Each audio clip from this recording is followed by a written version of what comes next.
Okay, right off the hop here, guys, I'll tell you this video doesn't go according to plan, so you'll see why at the end of this vid. I thought maybe some of you would be interested in getting a look at this wee charger I bought.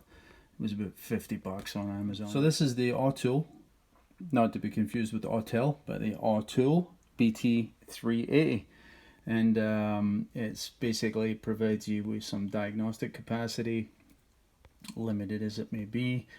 Gives you some diagnostic capacity for batteries, various types of batteries. And unlike its little brother, you may recall, I actually own the BT380. It's a good wee tool as well, strictly for diagnostics. This one has actually charging facility, so it comes with an AC cord, as you may well imagine, right? So probably best I just power up here. So you don't need the line cord in order to power up. You hook it up to a battery. These are plastic tabs here, guys, so no worries about it shorting. This is just a wee gel cell that I have for testing purposes. These are quite good, actually. Clamps are good, nice and firm. There's a jumper lead. There, you can see it there between the two. Now this is of course bullshit marketing, right? There's nowhere near there like 22 gauge wire. Why? Because it's only capable of a maximum of 3 amps charge.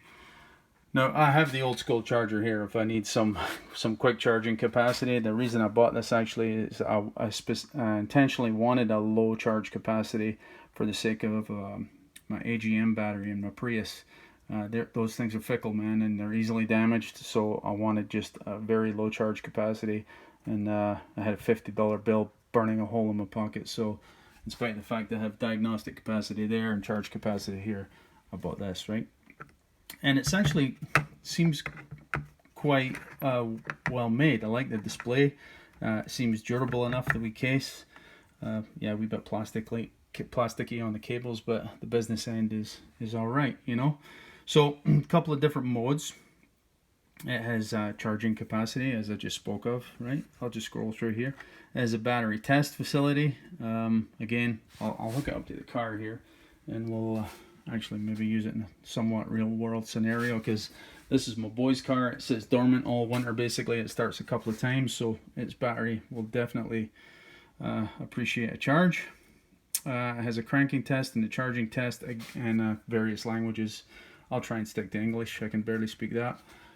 It's basically the exact same tool as this guy's, again, with a charging facility, right?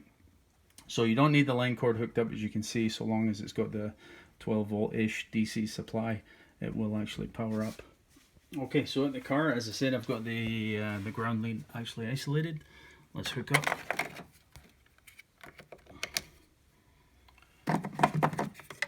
And the little rig should come alive. So again, we're not interested in charging at the moment, but the battery test, yes. Regular flooded. So there's different, yes, this is a regular flooded battery. It's just a standard lead acid battery.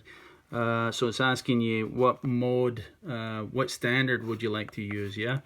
There's 10 different standards in here. I'll just scroll through them quickly if I haven't done so already.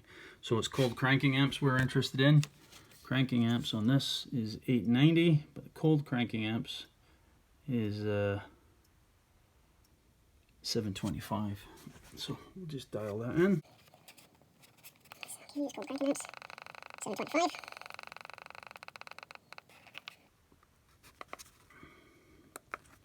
Hit the go button. We know it's in a pretty deplorable state of charge. Well, it has 6%. It says state health is 59%, which is good news. And it says good condition of the battery is good. It's telling you to recharge. Internal resistance of the battery 5.33 milliohms apparently, right? Okay, so let's go into charge mode here, guys. So again, I've got the scope set up so we can monitor the voltage and current. I've got some split scaling on here, so appreciate that the channel 4, the red trace, is here's the 12 volt line, but I'm going to toggle on the channel 1 here for a second, because the scales are significantly different, because one's an amp clamp, which is only measuring millivolts, of course. So yeah, the scales are significantly different, but you can keep an eye on the values here. So let's go auto charging, select OK, kind of analyzes, make sure your polarity is okay and whatnot. So you can see it's telling us we're at 12.1 volts at the moment, and there's our charge current, in spite of the fact this is maximum 3 amps. Yeah, I guess that's, yeah, so 300 millivolts there, guys, is 3 amps charge. 3.3. Yeah, so it makes sense, right? The voltage, it's telling us 12 point, fluctuating a wee bit, 12.1-ish, 12.4, fluctuating a bit. Scope's telling us it's 12.5-ish. Those are the min-max values there, actually, there. And the min-max values on the current. I had the probe actually upside down for a minute, so that's why it's in a negative. But anyway, there's the that's what's going on with the charger, and it's telling us it's going to be 6 hours in order to get to a fully charged state. A couple of things I didn't like about it is the little line cord they give you is ridiculously short, absurd. It's like 2 feet long, so you'll need an extension, of course, in really any capacity. Even with my car sitting right there, where the main's right there, it wouldn't reach. So that's ridiculous, but it's a standard plug. You might be able to have some other arrangement at hand. One other thing I noticed, there's absolutely no ventilation in this little enclosure, like not even for, you know, convection cooling, let alone forced cooling with a fan or something. That's a wee bit worrying, isn't it? It's a wee bit weird.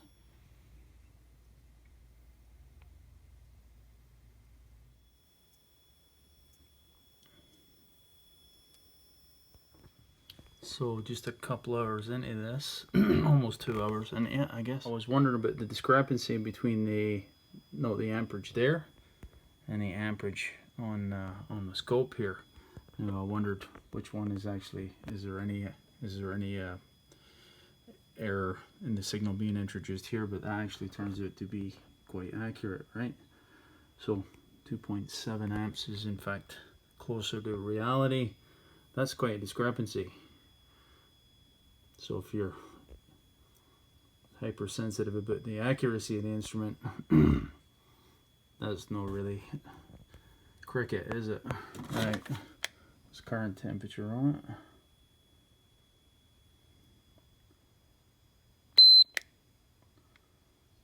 Yeah, it's heated up a bit, so it's about 48 degrees-ish. So somewhat unexpected here, guys, is I'm almost 3 hours into the process here.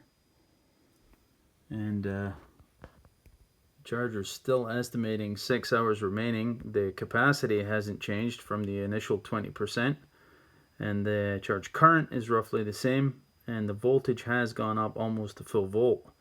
So I'm not sure what it's waiting for really, whether it's going to taper off the charge current as the voltage increases, which would make some sense to me. But I don't know. It's unchanged after 3 hours as far as the parameters are concerned, with the exception of the voltage.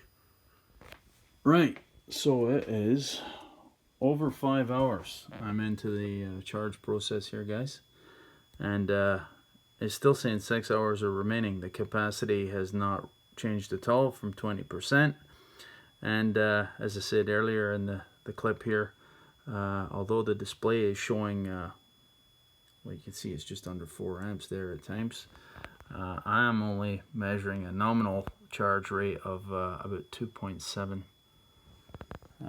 amps, verified with 2 different probes. So it looks like it's just constant current, as I said, in spite of the display here making you believe otherwise. 13 volts. Now the battery is quite depleted. We've seen it was assessed at only 6% charge. Is this normal? Perhaps 6 hours is the maximum that it can actually display as far as estimated charge value is concerned. And at the end of the day, I suppose pumping in under 3 amps, even for 5 hours, is not really that much, is it? Maybe not. Okay, so let me show you what I've done here. None of this detail is actually in the manual, so I've interrupted the charge process here, and I currently have the line power removed. It's still plugged in, but it's disabled. There is no voltage at the plug there. So let me go into the auto charging mode here again for a second, and surprisingly, when it analyzes the battery, it tells you that the battery is now 90% charged, right, with 1 hour remaining. Now I'm 5 hours into its 6 hour estimate, so this now makes a little bit of sense. So perhaps it doesn't automatically update. You need to actually exit the charge mode, which makes no sense at all to me, and in order to get a current evaluation. So I'm going to let this charge for another hour, and we'll see where we are, whether it actually reaches a full charge or not. Let's see. Let's turn on the line power here and see what happens.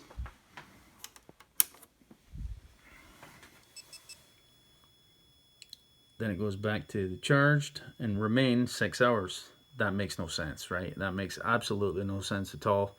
That remain 6 hours it makes no sense. It just makes no sense.